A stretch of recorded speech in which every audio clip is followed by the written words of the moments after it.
हाय, लक्ष्य coaching centre math जुगाड़ चकाई से आपका स्वागत है। आज हम छोटा सा फिर टॉपिक लेके आए इकोनॉमिक्स का। ध्यान से देखिएगा, समझिए जाइएगा, नहीं ध्यान से देखिएगा कुछ और समझ में नहीं आएगा। आइए थोड़ा सा हम लोग रिकॉल करते हैं, देखते चलते हैं। आप लोग भी इधर देखिए। इकोनॉमिक्स अर्थशास्त्र। अर्थशास्त्र पहले हम इसका थोड़ा सा बेसिक जानकारी डिफिनीशन ले लेते हैं। अर्थशास्त्र क्या है?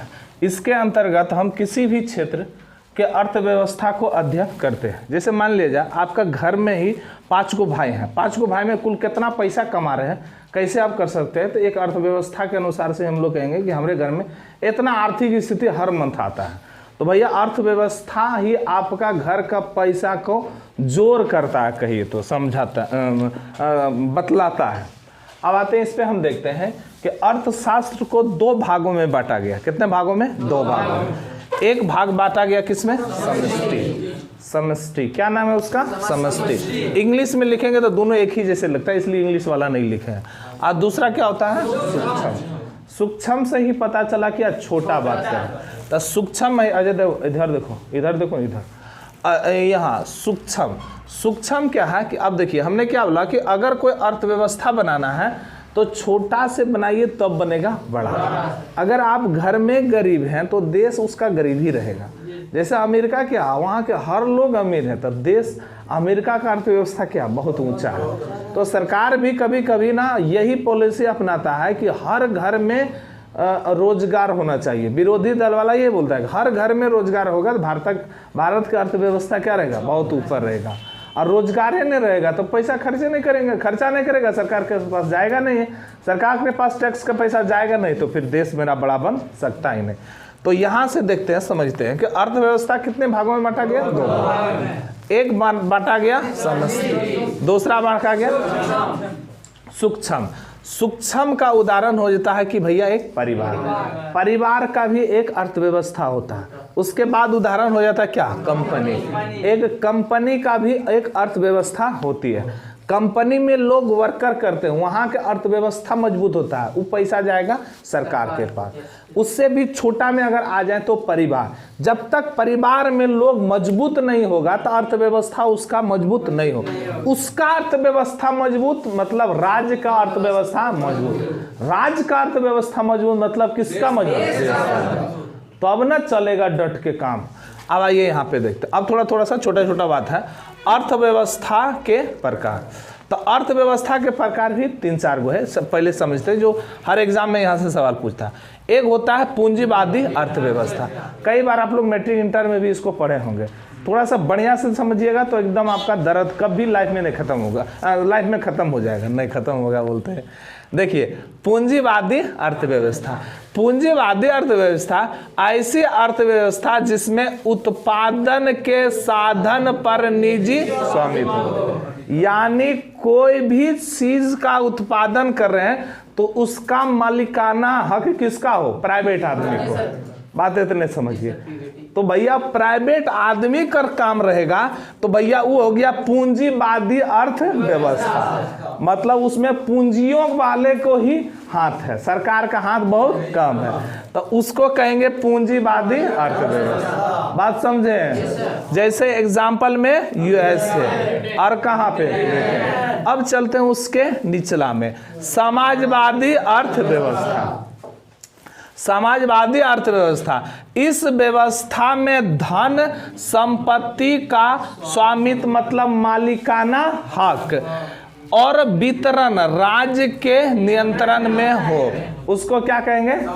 समाजवादी। एकदम देहाती भाषा में समझते हैं तो जो भी धन संपत्ति है उसका मालिकाना हक, मेरा धन संपत्ति है लेकिन उसका मालिकाना हक सरकार के भी पास सरकार के नियंत्रण में रहे। और वो भी कौन सरकार? तो राज्य सरकार, केंद्र सरकार नहीं। तो भैया ऐसे अर्थव्यवस्था को कहेंगे समाजवादी अर्थव्यवस्था। चूंकि यहाँ आप चलते हैं कहाँ? रूस में। रूस में कोई राज्य देश नहीं है, वहाँ सभी लोग अपने आप में परिपूर्ण है। अब आते हैं मिश्रित अर्थव्यवस्था। मिश्रित अर्थव्यवस्था 1 लाख बार आप पढ़े होंगे और आपको लगता होगा हाँ ये सब तो जानबे करते, लेकिन ऊपरा वाला नहीं जानते थे। धीरे धीरे जानिए, हम ये नहीं कहते हैं कि आप नहीं जानते, लेकिन समझ के जानिए, ये सबसे बड़ा। क्योंकि आजकल एग्जाम में एकदम घुमा घुमा घुमा घुमा के डालता है, अब बस चल जाते हैं हम लोग बोरा में। मिश्रित अर्थव्यवस्था ऐसी अर्थव्यवस्था जिसमें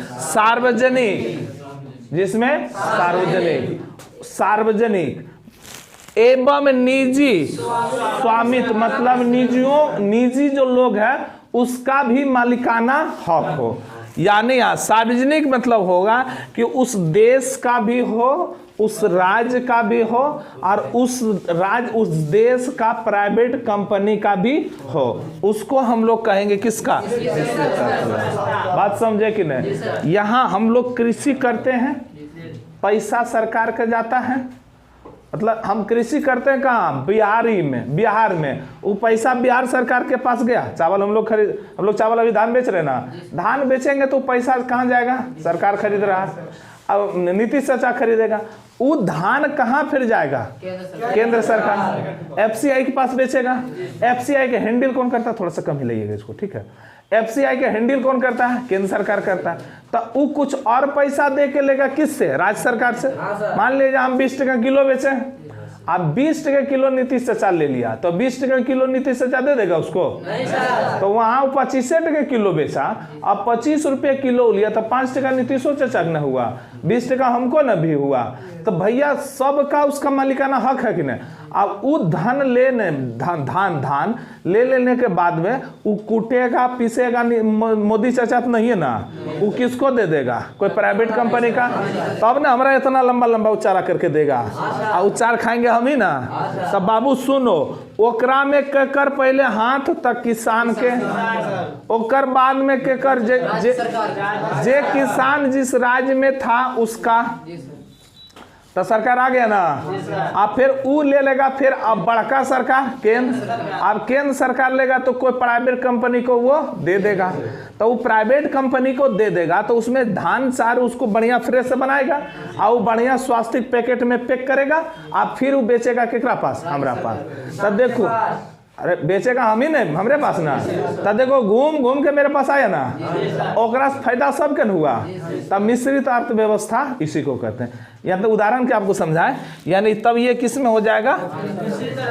मिश्रित अर्थव्यवस्था। यानी कहाँ? 12। अब आते हैं इस पर किस में? खुली अर्थव्यवस्था, जिसमें आयात निर्यात पर न्यूनतम प्रतिबंध हो, यानी कम पैसा मतलब कम टैक्स जो देता है उस देश को हम लोग किस में लाएंगे? खुली अर्थव्यवस्था। जैसे कि यूएसए और कौन? सिंगापुर। यहाँ पे न्यूनतम टैक्स देता है, कम टैक्स दिया, ज्यादा माल खरीदा, बेचा, फिर ज्यादा माल खरीदा, बेचा, यानी कम टैक्स में ज्यादा चीज। ऐसे आप इसको उदाहरण समझिए कि अगर आपका कहीं से देवघर से माल को लाना है, अब माल यहाँ से देवघर से लाइएगा तो गाड़ी का भाड़ा कम लेगा, तो वही रेट यहाँ पे आप क्या दीजिएगा? कम में दीजिएगा। तो गाड़ी का भाड़ा ही सोचिए कि हम टैक्स दे रहे हैं, तो कम भाड़ा में लाएं तो यहाँ कमे में बेचेंगे। अगर 40 टके किलो वहाँ से हम चावल उठाएं या 20 टके किलो प्याज उठाएं, तो यहाँ पे हम अगर 5 टका भाड़ा लगा तो कितना में बेच देंगे? 25 टका।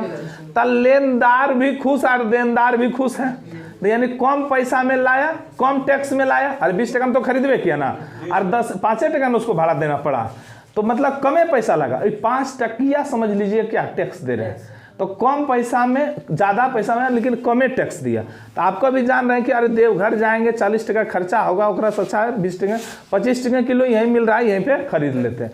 तो इसमें दोनों आदमी का है। तो देखिए इसमें आप भी धनवान, आप भी कंगाली ना बनिएगा, वो बेचने वाला भी आदमी कंगाली ना बनेगा। जहां उसको लाना था 20 बोरा लाएगा 40 बोरा, और बेचेगा तो उसका भी अर्थव्यवस्था बैठेगा, मतलब बढ़ेगा, आपका भी बढ़ेगा।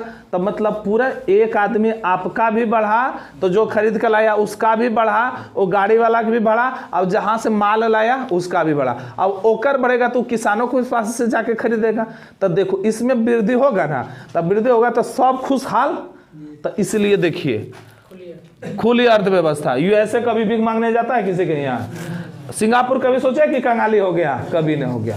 या इसको समझ गए? चलते हैं अब इसमें बंद अर्थव्यवस्था। बंद अर्थव्यवस्था जिसमें आयात निर्यात शून्य हो, मतलब कि यहाँ पे आप देख लीजिए क्या है दक्षिण कोरिया, ये अपने में राजा है, एकरा लिए तो बातें नहीं करना। अब हम लोग चलते हैं इस पर। ये अर्थशास्त्र का कुछ बातें थी जो हम लोग समझे यहाँ पे। अब यहाँ से हम लोग समझते हैं कि थोड़ा सा इसका इतिहास के बारे में, कि अर्थशास्त्र का जो शब्द निकाला गया था वो आपका मुगल काल में ही निकाला गया था, जो कि जिसका नाम क्या था? चाणक्य। उसका दूसरा का नाम कौटिल्य, उसका नाम और तीसरा क्या? विष्णु। शासन काल के कर था? तो हमने बोला कि मौर्य काल में ही अर्थशास्त्र की बातें कही गई थी, लेकिन वो बातें किस विषय पर था? तो राजनीतिक शास्त्र एवं लोक प्रशासन, राजनीतिक शास्त्र या लोक प्रशासन। अब इसका ये मतलब समझिए कि सर क्या उस समय का था? उस समय क्या आर्थिक नीति नहीं था उस समय भी, सॉरी उस समय व्यापार वगैरह नहीं होता था कि उस पर लगातार? उस समय व्यापार से ज्यादा ना राजनीतिक होता था। राजनीतिक मतलब क्या? उसको मारो, उसको काटो, राज करो, ये होती थी। जैसे अभी भी होता, अगर आलू के दाम बढ़ गया तब बस 5 गो उधर का 2 गो सलाहकार के लाएगा, 3 गो बीजेपी वाला रहेगा, 2 गो कांग्रेस वाला रहेगा, और उस पर राजनीति करेगा। हमारा सरकार रहता तो 2 टके किलो आलू बेच देते, वो कहता हमारा सरकार रहता था हम आलूआ फेल ही कर देते। तो राजनीति किस पर हो रहा? राजनीतिक अर्थव्यवस्था पर ही न हो रहा है। तो उसी का देन है कि अभी भी चल रहा है। तो यानी क्वेश्चन कई बार पूछता है कि अर्थशास्त्र मतलब चाणक्य द्वारा लिखा गया अर्थशास्त्र किस विषय पर आधारित है? तो बोलिएगा किस पर? राजनीतिक शास्त्र। और ये बुला गया क्वेश्चन। अब आते हैं हम लोग इस पर। अर्थशास्त्र के पिता किसे कहा जाता है? Adam Smith. अर्थशास्त्र के पिता एडम स्मिथ। अर्थशास्त्र के पिता एडम स्मिथ। अर्थशास्त्र के पिता एडम स्मिथ का ही कहना था, उसने एक पुस्तक लिखा था, उस पुस्तक का नाम क्या था? Wealth of. कब लिखा था? 1776। उस पुस्तक में उसने बताया था कि इसके माध्यम, उस पुस्तक में उन्होंने पुस्तक के माध्यम से कहा धन का विकास ही अर्थव्यवस्था है। धन का विकास ही अर्थव्यवस्था है। ये 3 गो पॉइंट बड़ी दर्द कराएगा। तो देखिए उसने कहा ये कि पहले होना चाहिए क्या? धन, उसके बाद होना चाहिए क्या होना चाहिए? विज्ञान। जब धन होगा, विज्ञान होगा तो अर्थव्यवस्था सुधर जाएगा, है ना? तो पहले धन होना चाहिए, उसके बाद विज्ञान होना चाहिए, उसके बाद अर्थव्यवस्था जाना चाहिए। ये कहना किसका था? Adam Smith. अब उसी का नीचे फिर चलते हैं। अर्थशास्त्र का विज्ञान संबंधित परिभाषा रॉबिन्सन ने दिया था। अब यहां से बात को थी, किसने दिया था? रॉबिन्सन ने दिया था। तो रॉबिन्सन ने दिया था, एक पुस्तक उसने लिखा था। उसने पुस्तक का हम यहाँ लिखा दिए थे सारा कुछ को। उसका पुस्तक का नाम था, क्या नाम था उसका? Nature of signification. Nature of significance of economic science. अब इस पुस्तक में इसने बोला था कि रॉबिन्स को अर्थशास्त्र का वास्तविक विज्ञान कहा जाता है।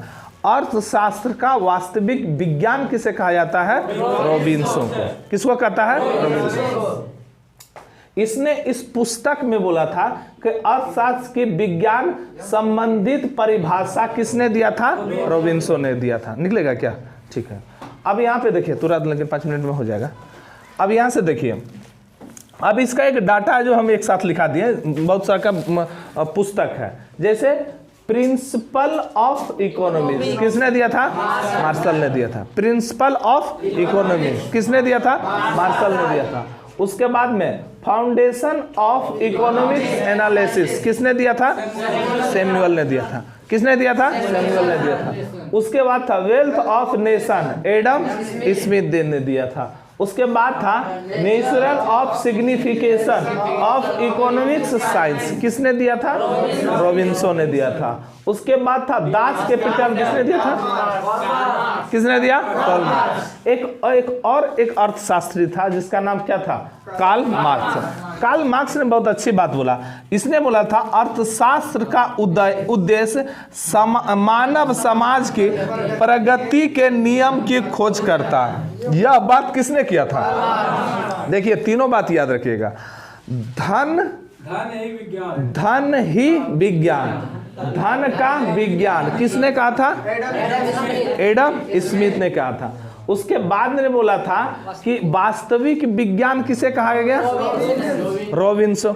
उसके बाद ने बोला था अर्थशास्त्र का उद्देश्य है मानव समाज की प्रगति की ओर ले जाना, यानी मानव समाज की प्रगति नियम की खोज करना। किसने बोला था ये?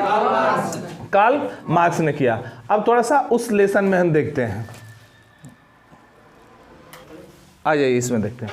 अब देखिए इसमें शायद आपको कट रहा, यहाँ पे है प्रमुख शब्दावली, जहाँ से क्वेश्चन बहुत ज़्यादा से ज़्यादा पूछता है। इसको पहले समझते हैं। तो आप देखिए यहाँ पे लिखा क्या है? अवमूल्यन। क्या लिखा है? अवमूल्यन। इंग्लिश वर्ड इसका क्या होता है? क्या होता है? डेविएशन। इंग्लिश सबसे ज़्यादा याद रखिएगा, यहाँ से क्वेश्चन बहुत पूछता है। क्या नाम होता है इसका? डेविएशन। देखिए अवमूल्यन का मतलब क्या होता है? विदेशी मुद्रा की तुलना में जानबूझकर स्वदेशी मुद्रा की कम कर, यानी विदेशी जो मुद्रा है उसके तुलना में जानबूझकर स्वदेशी मुद्रा को कम कर देना। इससे क्या होता है? तो इसका कई बार क्वेश्चन पूछा है। इसका मुख्य उद्देश्य होता है कि निर्यात में वृद्धि और आयात में कमी। मोटा मोटी बात ही समझिए कि अगर आपका जो दाम है उसका दाम कम हो जाएगा तो हम आपका माल ज़्यादा से ज़्यादा खरीद पाएंगे। मतलब कि आपका माल हमने क्या किया? निर्यात खरीद लिया। तो यही होगा, निर्यात में वृद्धि और आयात में कमी। समझ गए ना? वह किसका मतलब है? अवमूल्यन का। अब आते किसमें? विमुद्रीकरण। ये बहुत अच्छा से याद रखिए। विमुद्रीकरण का इंग्लिश में क्या कहते हैं? डेमोनाइजेशन। कई बार आपको डिबेट में सुने होंगे इस बात को, ठीक है ना? क्या नाम है इसका? इंग्लिश में क्या बोलता है? चलिए ठीक है। विमुद्रीकरण किसी प्रचलित मुद्रा के बदलना और नई मुद्रा का प्रचलन करना। बात ना समझ गए ना कि भैया एक नाम नोटबंदी के बातें कहें तो कोई दिक्कत नहीं है। तब पहली बार कब हुआ था? 1948। और दूसरा बार कब? 8 नवंबर 2016। ये क्वेश्चन एकदम छपेगा। अरे वो सस्पेंस है, कब बोल रहे थे? 1978 में। आइए आप देखते हैं। अब मौद्रिक नीति, मॉनेटरी पॉलिसी, वह नीति जिसके द्वारा मुद्रा को प्रसारित या कम किया जा सकता है, उसको क्या कहते हैं? Monetary policy. अब देखिए क्या है, क्या मौद्रिक नीति, इसका मोटा मोटी बात समझिए कि हम जो कर्जा लेते हैं जिस बैंक से, कोई भी बैंक ले, वो बैंक अगर कम रेट दे या रेटवा वो बढ़ा दे तो वही मेरा हो जाएगा क्या? मौद्रिक नीति। जैसे कि आरबीआई द्वारा ऋण को महंगा और सस्ता करना, इसका मतलब क्या हो गया? मौद्रिक नीति। अब आते हैं हम नीचे, मुद्रास्फीति। इसको अंग्रेजी में क्या कहता है? इन्फ्लेशन। क्या कहता है? इन्फ्लेशन। इन्फ्लेशन में क्या होता है समझिएगा। अभी लगता है नया, लेकिन आप देखिए तुरंत भावना समझ जाएगा। वस्तुओं के औसत मुद्रा मूल्य को बढ़ाना, या साधारण भाषा में दूसरा समझते हैं, साधारण भाषा में बाजार में वस्तुओं का मूल्य को बढ़ाना ही मुद्रास्फीति कहलाता है। मुद्रास्फीति है कि बाजार का जो मूल्य है ना उसको आप बढ़ा दीजिए, वही मतलब हो गया क्या? मुद्रास्फीति। मुद्रास्फीति समझ गए? अब आते हैं इसमें मुद्रा अवस्थिति। अवस्थिति, इसमें तो बस यह बात हुआ, उसमें बढ़ा दिया तो इसमें क्या करें? घटा दिया। यानी साधारण भाषा में आर्थिक मंदी को मुद्रास्फीति कहते हैं। ये दो भाषा समझ गए ना? अब देखिए दो को काम कर दिया। एक अब आता है क्या? मुद्रास्फीति में मंदी।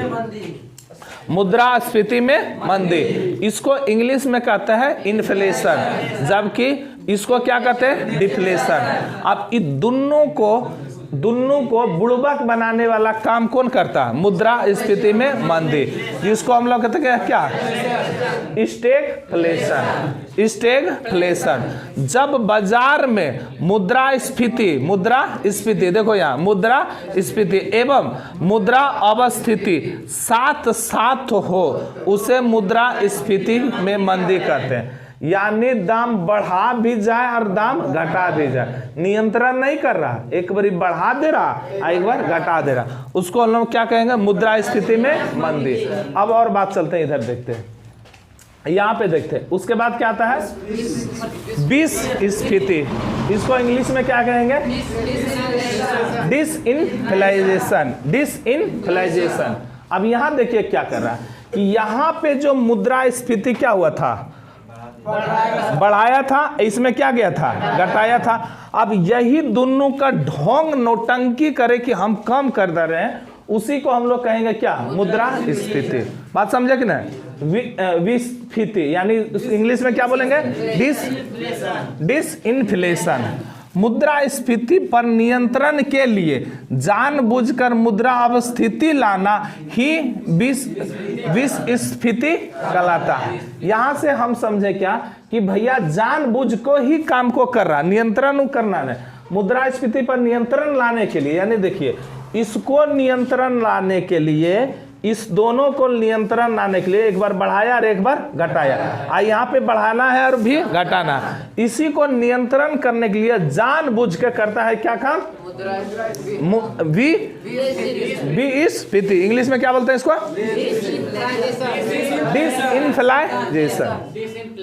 डिसइंफ्लेशन। अब यहाँ पे आते हैं प्रतिबंध, यानी जिसको क्या क्या, रिफ्लेशन। अब इन दोनों में कम करने का वो दिमाग लगाएगा। तो देखिए जानबूझकर जानबूझकर मूल्य में वृद्धि कर मंदी नियंत्रण का प्रयास ही मुद्रास्फीति पर नियंत्रण का प्रयास को ही क्या कहते हैं, यानी बुझाया कुछ और कर रहा वो कुछ, उसी को हम लोग कहेंगे क्या, मुद्रास्फीति। अब एक बात आता है इसमें क्या, हॉट मनी। हॉट मनी दो चार बार देखिएगा, वीडियो समझ जाइएगा। हॉट मनी, हॉट मनी मतलब हिंदी में क्या कहते हैं, गर्म मुद्रा। वैसे मुद्रा जिसमें परिवर्तन नियमित या पलायन का गुण दुगुना हो, यानी भारत से कोई भी मुद्रा अगर जैसे है, इसका कहना है कि ऐसा मुद्रा कि भारत के तुलना में उसका सबसे ज्यादा हो, यानी क्या कहे, एग्जाम्पल में हम डॉलर कहें, उसको हम लोग क्या कहेंगे, हॉट मनी। यानी वैसी मुद्रा जिसमें परिवर्तन नियमित या पलायन का गुण अधिक हो, उसको क्या कहेंगे, हॉट मनी। अब आते हैं hard money. Hard money Hindi में क्या, दुर्लभ मुद्रा। वैसे मुद्रा जिससे प्राप्त करना कठिन हो, उसको क्या कहेंगे, हार्ड मनी। क्या कहेंगे, हार्ड मनी। अब आते किस पर, सॉफ्ट मनी, यानी सुलभ मुद्रा। वैसे मुद्रा जिसमें प्राप्त करना आसान हो, उसको क्या कहेंगे, सॉफ्ट मनी। ये सब तो आप लोग बहुत अच्छा से समझ जाइएगा। अब होता क्या है वो, निवेश। निवेश को क्या कहते हैं, इन्वेस्टमेंट। इसमें बाबू लाभ के उद्देश्य से पूंजी निवेश करना ही क्या कहलाता है, इन्वेस्टमेंट। अगर हमको कोई दुकान खोलना है तो लाभे के अनुसार से हम खोलना चाहेंगे, हमको घाटा के अनुसार से नहीं खोलेंगे। अब उसी का विपरीत हो जाता क्या, विनिवेश। विनिवेश कहता है निवेश की विपरीत प्रक्रिया, कारोबार में लाभ पूंजी वापस निकालना ही क्या कहलाता है, विनिवेश। यानी निवेश की विपरीत, यानी निवेश के विपरीत प्रक्रिया, कारोबार में लागत पूंजी वापस निकालना ही क्या होगा, विनिवेश। अगर मोटा मोटी बात समझिए कि आपका घाटा लग गया ना, तो उसमें डट के लगले रहिए, और डट के लगले रहिए तो जैसे सोचिए पूंजी आपका निकला ना, तुरंत दुकानदारी उसको बंद कर दीजिए, उसको हम क्या कहेंगे, विनिवेश। इसको दूसर देहाती भाषा में बोलिए टूट पूंजिया, इसको कहेंगे, ठीक है ना, इसको टूट पूंजिया कहेंगे। अब आते हैं किस पर, डंपिंग। किस में आते हैं, डंपिंग। डंपिंग में होता है किसी देश द्वारा अपने यहाँ उत्पादित वस्तुओं का मूल्य बहुत कम दूसरे देश में निर्यात कर दे, उसको क्या कहेंगे, डंपिंग। यानी मेरा देश का महंगा वस्तु कम रेट में दूसरे देश को बेच देना, वो कहलाएगा क्या, डंपिंग। एक यहाँ पे हम नोट लिखाएं, आप भी लिख लीजिएगा, या तो फिर बोले थे नोट मतलब 1991 में कौन सा नीति लाया गया था, आर्थिक नीति लाया गया था ना 1991 में। कौन नीति? आर्थिक नीति। आर्थिक नीति के अंतर्गत कितना नीति? 3 नीति। पहला नीति कौन था? निजीकरण। निजीकरण का मतलब क्या था? सरकार अपना संपत्ति किसी प्राइवेट कंपनी को दे देना, उसको कहेंगे क्या? उसके बाद में था कौन? उदारीकरण। उदारीकरण का मोटा मोटी बात बताए थे कि भैया आपका उस कंपनी में सरकार का आदमी सरकार के अधीन काम नहीं करेगा, काम करेगा वो कंपनी का अधीन, उसको हम लोग क्या कहेंगे? उदारीकरण। बात समझे? उदारीकरण सब खत्म। उसके बाद एक बताए थे क्या? वैश्वीकरण। वैश्वीकरण का मतलब था कि जो आपका कंपनी दिए वहां से मेरा आना चाहिए टैक्स और पैसा, वो पैसा को मेरे पास आएगा तो हम विश्व स्तर के अर्थव्यवस्था में लगाएंगे, तो उसी को हम कहेंगे क्या? वैश्वीकरण। भावना समझ गए ना? वीडियो को 1-2 बार देखिएगा और आप लोग भी इसको एक बार और कोशिश कीजिएगा। कल हम आपको और कुछ इसमें से बताएंगे और नेक्स्ट फिर कल क्लास होगी। आज भर के लिए यही था। जय हिंद।